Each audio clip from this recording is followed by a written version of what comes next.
Hello, this is our Rats with Team 4545 League, analyzing the game between a chessman and McKnights. This was played in Team Event 53 in Round 4.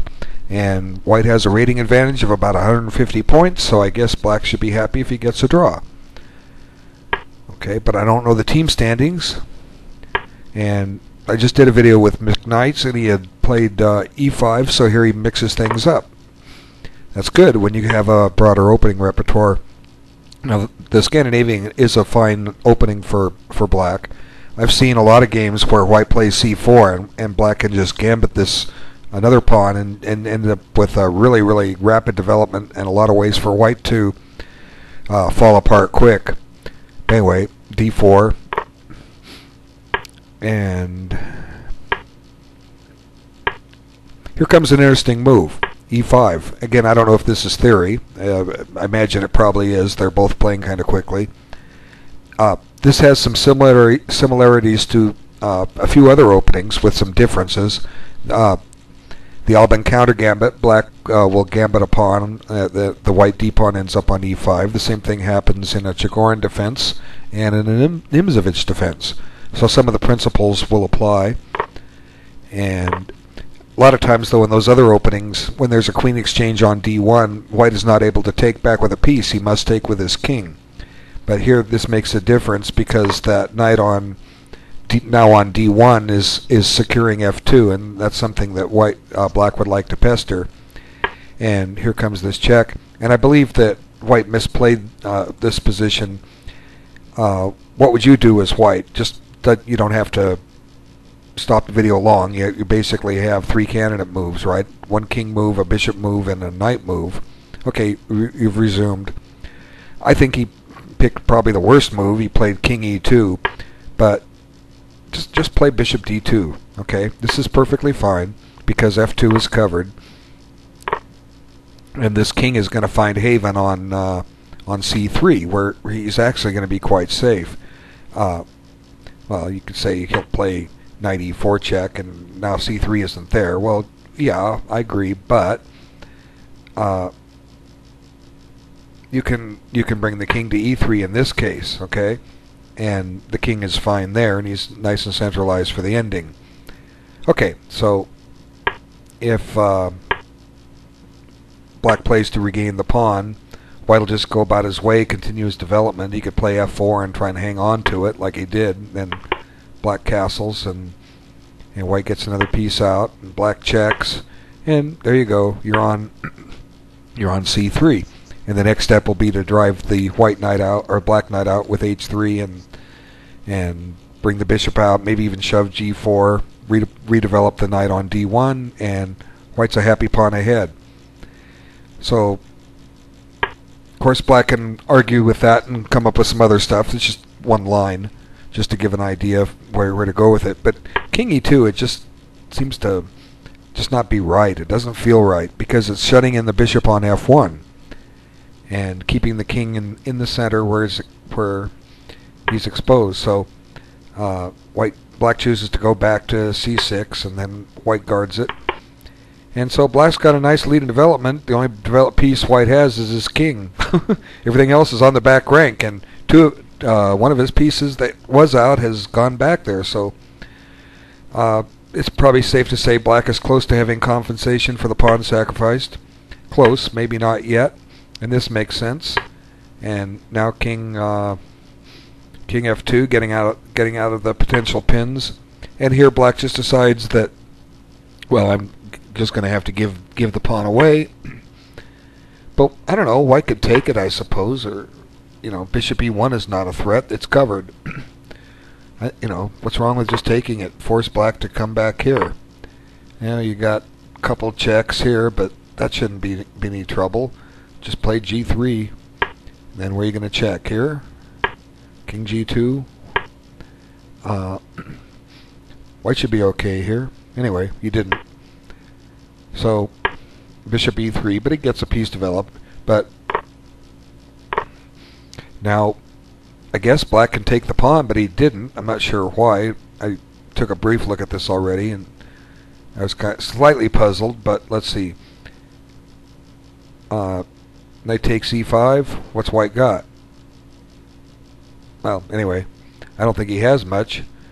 Now black's just going to continue with his development, get his king side set up. Right now he's threatening a knight g4 check, which could embarrass the king a little bit. He has to go back to e2. So anyway, knight takes, rook takes. I'm just not seeing anything for white here, and black's a little better developed. So anyway, I'm sure the players will say some reason why. I'm probably staring me right in the face and I don't see it. But anyway, now white starts his pawns rolling, and I think this might have been a mistake because it lets white get his pieces out of the box, so to speak, and you'll see why in a moment. Why not just play bishop f8? Okay, the point of bishop f8 is that it'll come into play later. We don't need it out there to make the black pieces targets. Okay, white really can't hold the pawn on e5 at all. So what's he going to try? He might play c5 so that he gets bishop c4 check in and finally get that guy developed. He could try that, but I think the pawn on e5 is just doomed. But this takes white off black off the attack on e5. It should black or white take. Okay, but now that white knight on d1, you don't want to make exchanges when you develop your opponent's pieces, and that's exactly what black has done. He's let white out of the bag. Okay, white needed to develop that knight, and black's just helped it. That's why. Well, let's just illustrate it this way. Okay, look at this position. It's black's move. White's got his his queenside pawns are advanced, and he's got a couple of knights out on the third rank. Now let's just back up. And it was black to play, right? Okay, so here, if black takes this move instead, it's true it's white's move, but look at the difference. This knight is now sitting on d1 instead of sitting on e3. Now it's true it's white's move. He can play knight c3 and get it out, but black's got some opportunities here. Okay, knight here threatens knight g4 check. So white's got to step carefully here because of that threat. Okay, so what happened in the real game when knight d5 came in, but it's not going to work here. Okay, knight check. Now where's the king going to go? He has to go to e2. Now he's shutting in this bishop again, and it just looks to me like black probably wins this. Well, there's a threat on c7, but that shouldn't be any trouble. It just seems like black's got to find some good move here. Let's see.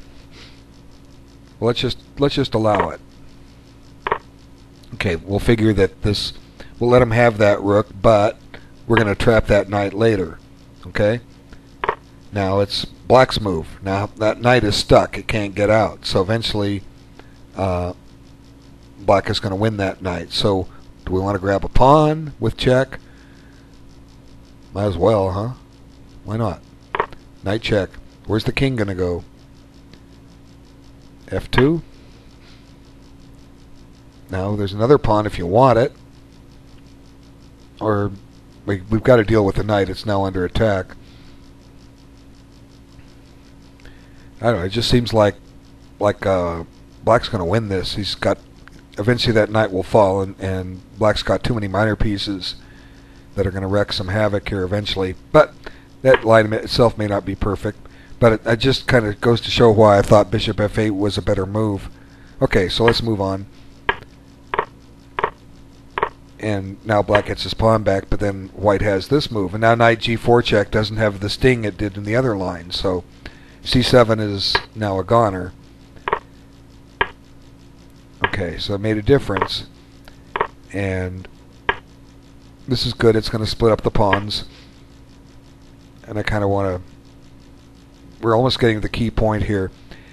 The game stays very level. White is up a pawn, but one nice thing black has is that he's got two bits of compensation. Number one, he's got the bishop against the knight, and number two, he has split up the white kingside pawns. But I don't think he has full equality. I think white's got a tiny edge here. Now white's threatening to play knight check and go into rook and pawn ending a pawn up. So white smells a rat, covers that.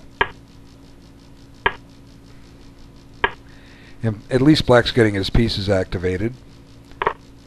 And this is an interesting tactic, but it almost backfires, and I'll explain why in a moment.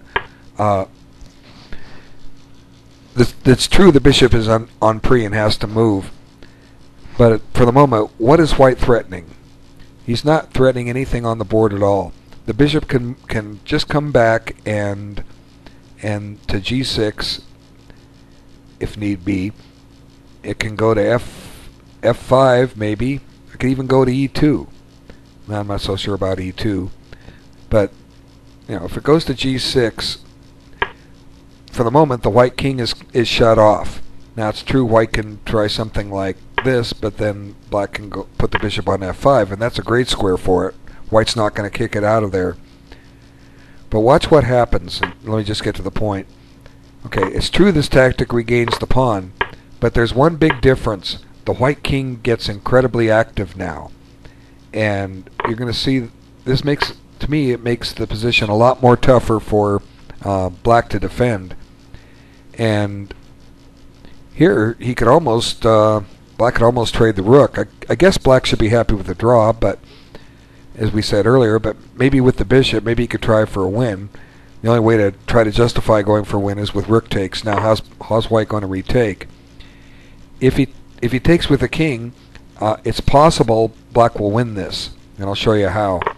Okay, you've got to go into a king and pawn ending right now, and the point is that the black king is close enough to stop that pawn, and then you've got to use these two pawns to deflect that. But this requires a lot of analysis, and it's possible white has resources to hold this.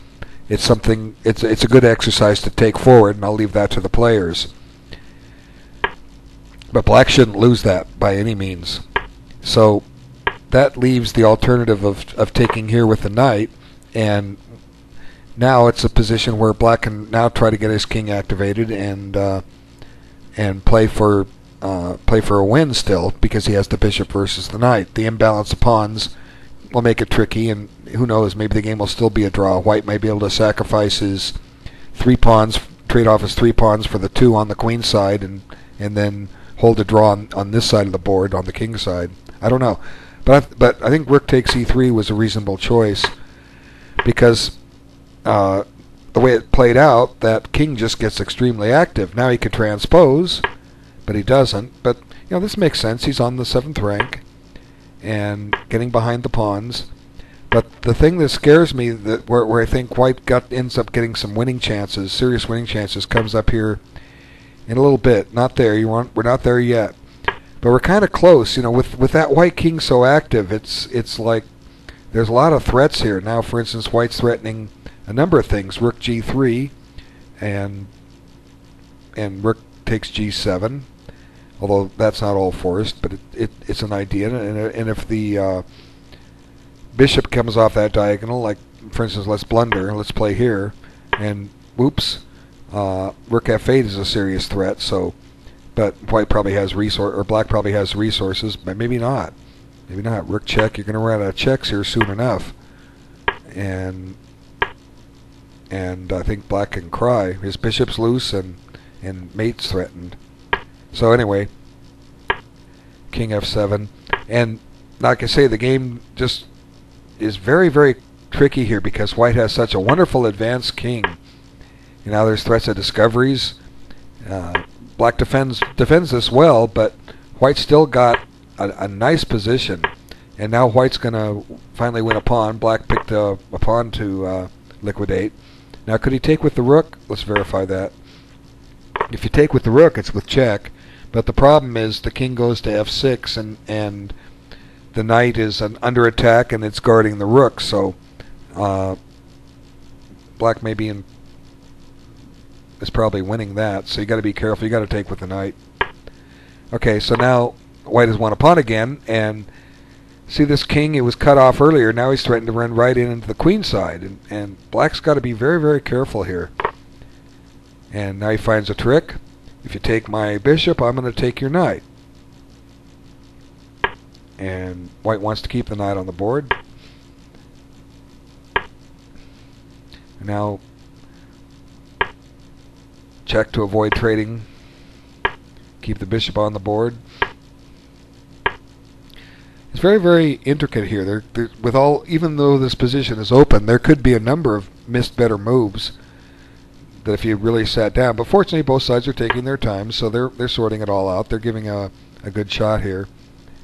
And here's the point where I believe white really missed a most likely win. White to play, and he's got just these pieces. White to play and do the best he can. Pause the video. Okay, I think the best move to play here is just king d6. King d6 puts an immediate threat on the bishop, and if the bishop just goes off the diagonal, white has, or goes, like down to g4 or something, white has rook e7 check, and that's pretty potent. So, and bishop c8 just seems too passive. You have rook check followed by rook c7. So what's white going to do here? He may have to take this, and after this, there's still no defense against rook e7. So this may be a winning rook and pawn ending for white. I don't know. Rook here, the idea to try to get pawns off. Check. Now you take, and they take here. But that white king is so active, and I may not be playing this right. Maybe black still has resources, but he's defending this. Okay, so white didn't see that. He gave a check, and it's still tricky because that king is still advanced. And black does well. He just keeps hanging on and gets that guy running. And, that's a wonderful king. It's very active, but black's got resources. Now he's going to pick up a pawn here, it seems, pretty quick. And the h-pawn is black's salvation here because it's got potential to do things. And I believe from this point on the game is now a draw. Black will eventually sacrifice his pawn for the last white pawn and get a draw. And let's see. Is this a win for white? What am I missing? No, white, black queen squares first. Okay. I was thinking that white queens and then after black queens that white hurdles the king, but that's not true. It's black queening first. So he ignores that. Yeah, the game's basically a draw. Check. Now black's got control over c6, and here they agree to draw because that's what it is. It's a draw.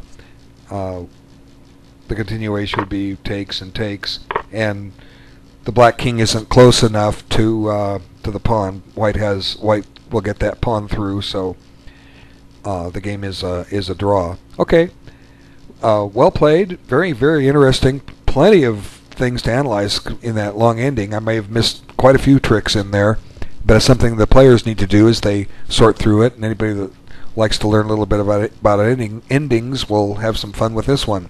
So I thank you for your time, and we'll talk to you on the next video. Take care.